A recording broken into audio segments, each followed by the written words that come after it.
হে আমার স্নেহময়ী মা,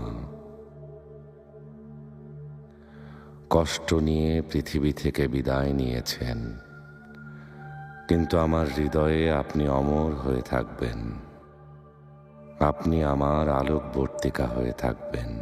আপনার আদেশ আর পরামর্শ আমাকে অন্ধকারেও পথ দেখাবে। হে আমার আকাশের মতো উদার মা, আমাকে উত্তাপ থেকে বাঁচাতে আপনি মেঘ হয়ে ছায়া দিয়েছেন।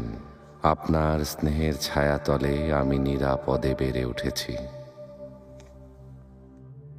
হে আমার জীবন সম্রাজ্ঞী, হে এই পৃথিবীর সম্রাজ্ঞী, শুধু আপনি না, একে একে সবাইকে যেতে হবে, কারণ পৃথিবীটা শুধুই স্বপ্ন।